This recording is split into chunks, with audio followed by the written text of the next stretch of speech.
In this video, we will study about autosomal inheritance.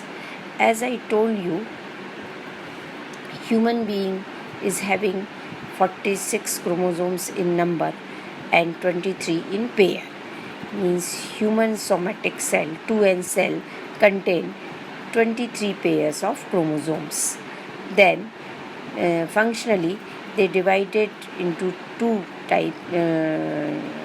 divided in two types. First is autosomes and second one is sex chromosomes.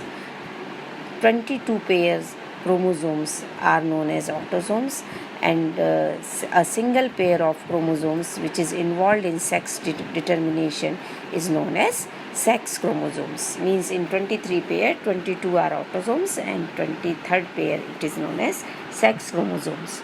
So these 22 pairs autosomes control a variety of traits other than sex.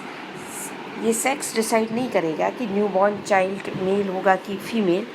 Autosomes बहुत सारे characters, बहुत सारे traits जो तुम्हारी body में they decided by the autosomes. These traits are called autosome linked traits. मतलब autosomes की वजह से जो ट्रेट्स, जो कैरेक्टर तुम्हारे बॉडी में आते हैं, न्यू बॉर्न बेबी में जाते हैं, those are known as autosome linked traits. Transmission of body character other than the sex-linked traits from parents to their offspring through autosomes is called autosomal inheritance. Means whatever characters apart from sex you get it in the offspring body through parent, it is known as autosomal inheritance. Some characters are influenced by dominant genes, while some other are by recessive genes present on the autosomes. As you know, in 10th standard also you studied about the dominant genes and recessive genes. Dominant genes always shown by the capital letter, and the recessive genes are shown by the small letter. Now, examples of the autosomes inheritance. Autosomal dominant traits like widow's peak and Huntington disease. These are some dominant genes. ये dominant genes की वजह से ये diseases होती हैं.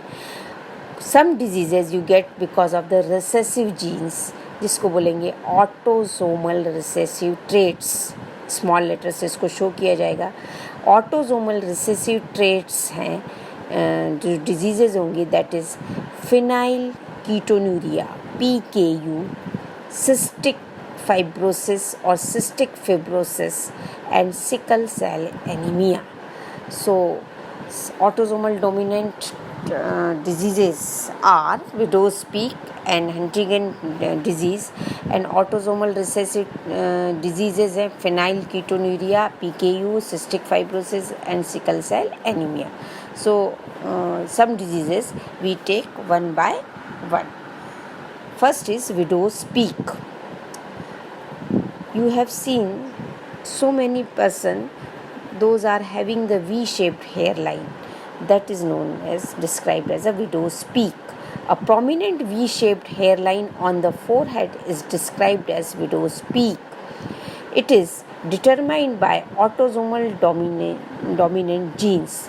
Widows peak जैसी disease होगी उसी के अकॉर्डिंग जीन्स का नाम होगा. विडो की स्पेलिंग W से शुरू हो रही है, WIDO, विडो, तो इसके लिए W ले लिया जीन्स. तो W जीन्स जो होगा कैपिटल होगा तो उसमें ये जीन्स होगी. अब जीन्स भी दो तरह के जाइगोट बन सकते हैं, क्योंकि जीन्स ऑलवेज इन पेयर, कभी भी सिंगल जीन्स नहीं होगा. एक जीन से उसका करस्पॉन्डिंग जीन्स होगा. जैसे हम हाइट की बात करते हैं तो कैपिटल T उसका करस्पॉन्डिंग जीन्स कैपिटल T भी हो सकता है और स्मॉल t भी हो सकता है. ऐसे स्मॉल t है उसका करस्पॉन्डिंग जीन्स कैपिटल T भी हो सकता है, स्मॉल t भी हो सकता है. तो WW because half of the characters you get from mother and half of the genes you get from father. That is why दो जीन्स होते हैं, तो विडोज पीक के लिए WW। यदि कैपिटल W दोनों हैं तो that type of dominant is known as homozygous dominant, क्योंकि दोनों ही WW एक से हैं, दोनों कैपिटल हैं। और यदि हेटेरोजाइगस मीन्स एक कैपिटल W और एक क्या हो, स्मॉल w हो। अब डोमिनेंट है तो जिसमें भी डोमिनेंट कैपिटल W तो उसको विडोज पीक होगा। यदि एक स्मॉल w है और एक कैपिटल W है तब भी उसको विडोज पीक होगा, क्योंकि स्मॉल w भले ही प्रेजेंट है लेकिन वो जो डोमिनेंट W है उसको सप्रेस कर देगा और अपना डोमिनेंस दिखाएगा। तो दोनों ही केस में विडोज पीक होगा। Means V shaped hair line on forehead you will get it. कब नहीं होगा? when you will not get widow's peak, when both the W are small, means both the genes are recessive, then you don't get the V-shaped hairline, you get the straight hairline. Individual with homozygous recessive genotype, means small w have a straight hairline, no widow's peak. Both the males and females have equal chance of inheritance. मतलब ये mail में child में भी हो सकता है and female child में भी हो सकता है. Both you can get it. Now I think you understood about the widow's peak, the genes shown by capital W, dominant and recessive small w.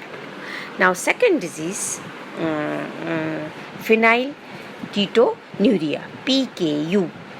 It is an inborn metabolic disorder caused due to recessive autosomal genes. Widow's peak because of the dominant genes. This you get because of the recessive genes, means small letter genes. When recessive genes are present in homozygous condition, means if you are saying phenylketonuria, so you take the genes of P. If both the genes are small p, that means homozygous है क्योंकि recessive gene से हो रहा है. phenylalanine hydroxylase enzyme is not produced. जिसमें भी दोनों ही small p होंगे homozygous, वो ऐसे पर्सन में, ऐसे न्यूबॉर्न बेबी में phenylalanine hydroxylase enzyme प्रोड्यूस नहीं होता है. And why you need this enzyme? This enzyme is essential for conversion of amino acid phenylalanine into tyrosine. ये amino acid phenylalanine को काय में कन्वर्ट करता है? Tyrosine. Due to absence of this enzyme, phenylalanine is not converted into tyrosine. जब ये enzyme ही नहीं होगा तो अमाइनो एसिड टायरोसिन में कन्वर्ट नहीं होगा. Hence, phenylalanine and its derivatives are accumulated in blood and cerebrospinal fluid. ये सारे के सारे phenylalanine और उसके दूसरे कंपाउंड ब्लड में इकट्ठा होने लगेंगे और ब्रेन के सेरिब्रोस्पाइनल फ्लूइड और जो तुम्हारा स्पाइनल कॉर्ड है उसके चारों तरफ जो फ्लूइड है उसमें ये एक्यूमुलेट कलेक्ट होने लगे. It affects development of brain and cause mental retardation. अब ये जमा होने लगेंगे तो ब्रेन की जितनी प्रॉपर ग्रोथ होना चाहिए वो नहीं हो पाएगी and because of that you get the mental retardation. Excess phenylalanine is excreted in urine. ये ज़रूरत से ज़्यादा हो जाएगा तो एक्यूमुलेशन के बाद यूरिन में भी आने लगेगा. Hence this disease is called phenylketonuria. मतलब किडनी के बाहर निकले, किडनी में यूरिन से बाहर निकलेगा. That is why it is known as phenylketonuria. Autosomal recessive traits appear in both the sexes with equal frequency. मतलब फिनाइलकीटोन्यूरिया के जो ऑटोसोमल रिसेसिव ट्रेट है ये मेल और फीमेल दोनों में ही इक्वल होंगे. These traits tend to skip generations. Now this is all about phenylketonuria. Now tomorrow we will discuss about the sex linked inheritance. Thank you.